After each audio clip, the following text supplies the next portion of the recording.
परिवार की आंतरिक व्यवस्था। गृह की आंतरिक व्यवस्था भी एक कला है। प्रायः देखा जाता है कि घर में दो प्रकार के सदस्य होते हैं। एक कार्य में लगे रहते हैं, दो आराम तलब और कामचोर। ये व्यक्ति आनंद अधिक लेते हैं और उसी अनुपात में कार्य नहीं करते। काम करने वाले वर्ग में मुख्यतः घर का स्वामी, मालकिन, बड़ी भौजाई तथा अन्य उत्तरदायित्व का अनुभव करने वाले व्यक्ति आते हैं। द्वितीय वर्ग में नवयुवक तथा स्कूल में पढ़ने वाली लड़कियां, नवीन वधुएं, मेहमान या पढ़ने के लिए आए हुए दूसरे घर के विद्यार्थी गिने जाते हैं। अपने परिवार का अध्ययन कर मालूम कीजिए कि इन दोनों वर्गों में किस व्यक्ति का स्थान कहाँ है। आपकी नीति सबसे उसकी आयु के अनुकूल कार्य लेने की होनी चाहिए। परिवार एक ऐसी संस्था है जिसमें सबका समान अधिकार है। काम भी सभी को करना उचित है, अन्यथा परिवार की नींव ढह जाएगी। घर के विभिन्न कार्यकर्ता। घर के सब कार्यों की सूची तैयार कीजिए। मान लीजिए आपके घर में निम्न कार्य हैं: घर की झाड़ू, कमरों की सफाई, बैठक की झाड़ फूंक, सजावट, प्रातः दूध दुहना या बाजार से लाना, पशुओं की देखभाल, बाजार से सब्जी तथा अन्य आवश्यक वस्तुओं का खरीदना, रुपये की आय व्यय का हिसाब, घर का भोजन बनाना, बर्तन साफ करना, बच्चों को पढ़ाना, मासिक बजट तैयार करना, दवा दारू और चिकित्सा का प्रबंध, सफ़र कराने का बंदोबस्त, डाक की सुव्यवस्था इत्यादि। इन सब कार्यों को करने के लिए आप परिवार से निम्नलिखित कार्यकर्ता चुन लीजिए: 1. गृह मंत्री, 2. यातायात, 3. विदेशी विभाग, 4. स्वास्थ्य विभाग, 5. अर्थ मंत्री।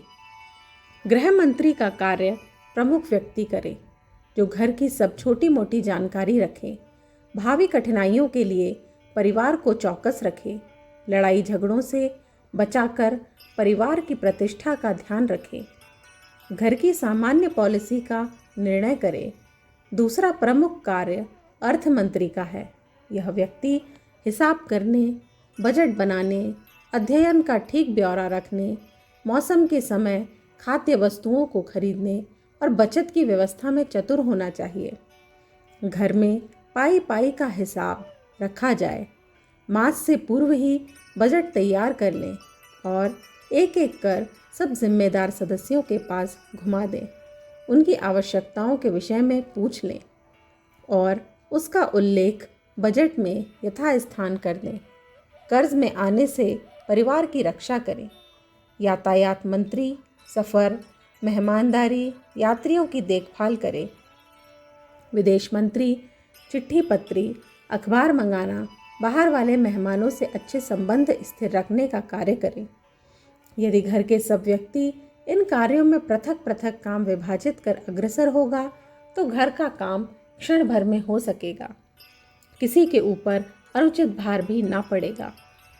प्रातःकाल उठकर यदि प्रत्येक सदस्य स्वयं अपने कमरे में झाड़ू लगा लें, अपना बिस्तर स्वयं उठा दे, स्नान के उपरांत साबुन तथा स्थान रख दें और तौलिया स्वयं धो डालें, अपने कपड़े नियत स्थानों पर रखें तो बहुत सहूलियत हो सकती है।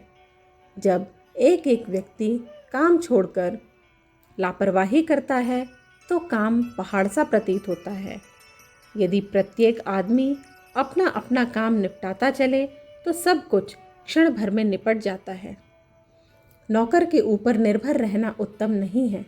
नौकर आ जाने से प्रत्येक व्यक्ति के मन में आलस्य, कामचोरपन, दूसरे पर शासन करने की भावना आती है। थोड़े दिन पश्चात कार्यभार से त्रस्त होकर नौकर भाग जाता है। यही हाल रसोइया का होता है।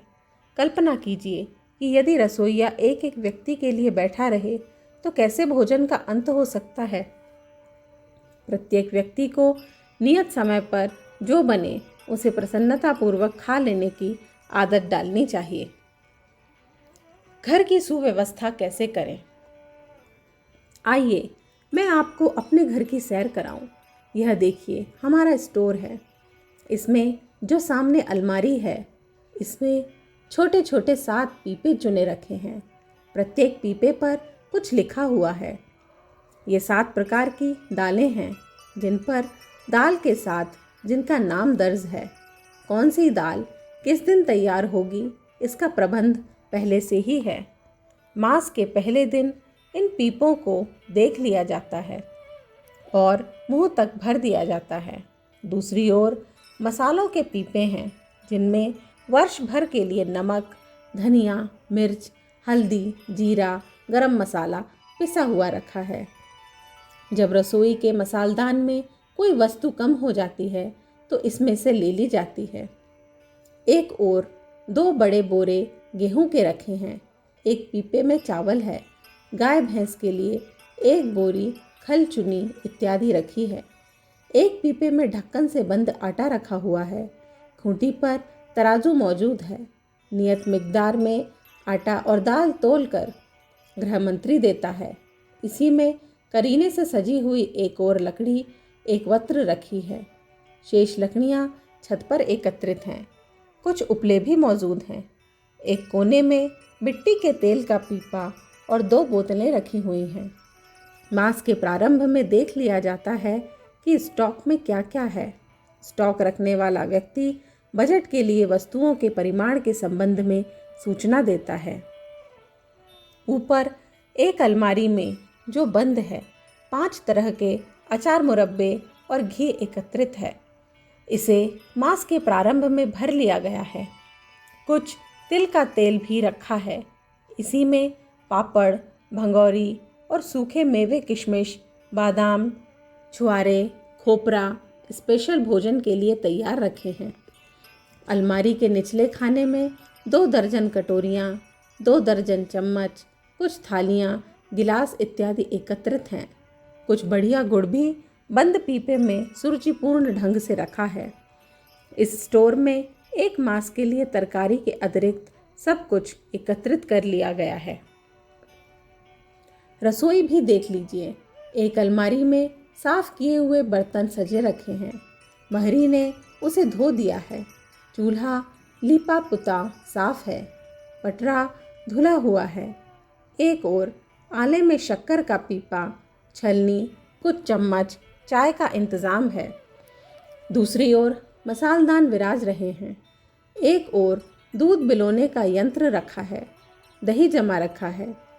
मक्खन ढका रखा है। प्रत्येक बालक को प्रातः मक्खन से रोटी और 1 पाव दूध का नाश्ता मिलेगा। उसके लिए सब तैयारी है। कुछ सूखी तरकारियां भी यहीं रखी हुई हैं। बाज़ार में बिकने वाले कुछ रायते, सूखे आलू, टमाटर की चटनी, अचार, सिरका मौजूद है। यह आपको इतना साफ सुथरा इसलिए प्रतीत होता है क्योंकि प्रति 3 मास में घर के व्यक्ति मिलकर स्वयं इसकी पुताई कर डालते हैं। यह स्थान सबसे स्वच्छ है। आगे आइए, यह हमारा गुसल खाना है। छोटा पर साफ। एक ओर साबुन तथा मंजन देखिए, दूसरी ओर साफ तौलिया लटक रहा है। हाथ धोने के पश्चात इसे काम में लाया जाता है। प्रतिदिन प्रातःकाल फिनाइल से इसकी दीवारें और राख से नल की टोंटी मांज दी जाती है। पाखाना इतना साफ है कि कहीं मक्खी का नाम तक नहीं। इसी में आले में फिनाइल का डिब्बा है, नल है, बाहर से धोने के लिए पिचकारी है। बाहर के नल में लगाकर इसे प्रतिदिन खूब स्वच्छ कर दिया जाता है। पाखाना धुलाने की बारी प्रति सप्ताह बदलती है। घर के सहन में एक डायरी कील पर लटक रही है। उसी में एक पेंसिल बंधी है। जिस किसी वस्तु को बाजार से मंगाने की आवश्यकता होती है वह कोई भी इस डायरी में दर्ज कर लेता है। प्रत्येक बच्चा बूढ़ा इसका प्रयोग करता है। अपनी ज़रूरत की वस्तु के साथ नीचे अपना हस्ताक्षर कर देता है। जब बाज़ार से चीज़ें लाने वाला व्यक्ति बाज़ार जाता है तो इस स्लिप को फाड़ कर ले जाता है और सबकी वस्तुएं एक साथ आ जाती हैं। यह हमारा संदूकों का कमरा है। इसमें 10-15 छोटे बड़े संदूक आप देख रहे हैं। यह सबसे बड़ा संदूक रजाई बिछौना और कंबल के लिए है, जिसमें फिनाइल की तेज महक आ रही है। इसके अतिरिक्त प्रत्येक व्यक्ति का संदूक पृथक है। उस कोने के संदूक में मैले कपड़े रखे हैं जो धोबी ले जाएगा। धोबी के घर धुला हुआ प्रत्येक कपड़ा 8 दिन तक चलना होता है। रात्रि की पोशाक पृथक है। प्रातःकाल नहा धोकर स्वच्छ पोशाक धारण करने की योजना है। परिवार की आंतरिक व्यवस्था सही कर हम अन्य कार्यों में निश्चिंतता पूर्वक लग सकते हैं। 3 कमरे विशेष महत्व रखते हैं। पहला पूजा गृह है। यह अपेक्षाकृत छोटा पर स्वच्छ अगरबत्तियों से सुगंधित और धार्मिक चित्रों से सुसज्जित है।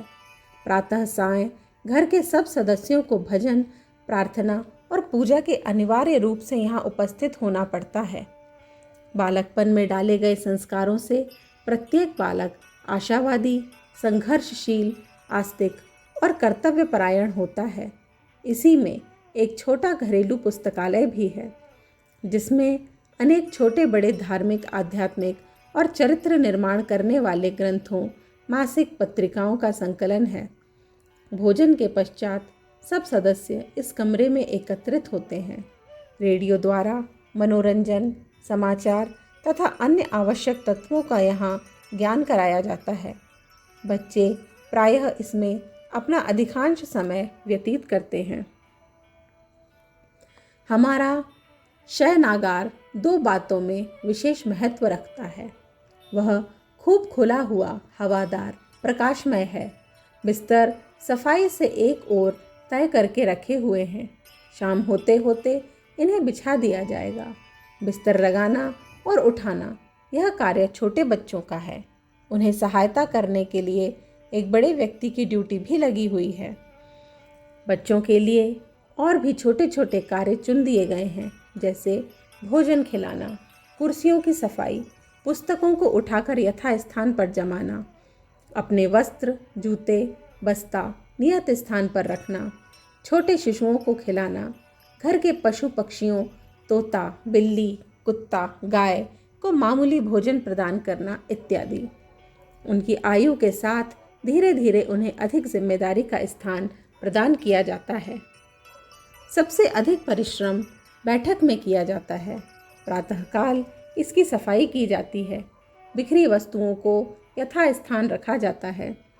कुर्सियों की झाड़ पोंछ, पुस्तकों, अलमारी, आलों, ब्रंचों की सफाई, तस्वीरों की रक्षा तथा कोनों, किवाड़ों या छत में लगे हुए जालों को तोड़ने का विशेष ध्यान रखा जाता है।